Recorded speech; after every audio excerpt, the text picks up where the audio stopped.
Hi friends, ನಾನು ನಿಮ್ಮ ಪವನ್. ಇವತ್ತಿನ ವಿಡಿಯೋ ಬಂದ್ಬಿಟ್ಟು ರಿಯಲ್ಮಿ ಅವರು ಹೊಸದಾಗಿ ಲಾಂಚ್ ಮಾಡ್ತಿರುವಂತಹ ರಿಯಲ್ಮಿ GT8 ಇದರ ಒಂದು ಫ್ಯೂಚರ್ಸ್ ಹಾಗೂ ಇದರ ಲಾಂಚ್ ಡೇಟ್ ನೋಡೋಣ ಬನ್ನಿ. ಫಸ್ಟ್ ಟೈಮ್ ನೀವು ನಮ್ಮ ಚಾನಲ್ ವಿಸಿಟ್ ಮಾಡೋದಾದ್ರೆ please subscribe, like and share ಮಾಡಿ. ರಿಯಲ್ಮಿ GT8 ಈ ಮೊಬೈಲ್ ಈಗ ನಮ್ಮ ಇಂಡಿಯಾದಲ್ಲಿ ಕೂಡ ಲಾಂಚ್ ಆಗ್ತಿದೆ. ಇದರ ಒಂದು ಪ್ರೊಸೆಸರ್ ನೋಡೋದಾದ್ರೆ ಸ್ನ್ಯಾಪ್ ಡ್ರ್ಯಾಗನ್ ಎಲಿಟ್ Gen 5 ಈ ಒಂದು ಪ್ರೊಸೆಸರ್ ಬರುತ್ತದೆ. ಇದೊಂದು ಬೆಸ್ಟ್ ಮೊಬೈಲ್ ಅಂತ ನಾವು ಹೇಳ್ಬೋದು.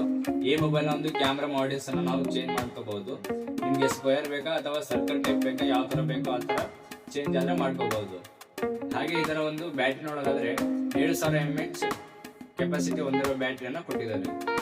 ಈ ಮೊಬೈಲ್ ಬಂದ್ಬಿಟ್ಟು ನವೆಂಬರ್ 20ರಂದು ನಮ್ಮ ಇಂಡಿಯಾದಲ್ಲಿ ಲಾಂಚ್ ಮಾಡ್ತಾ ಇದ್ದಾರೆ ಅಂತ ನಾವು ಹೇಳಬಹುದು.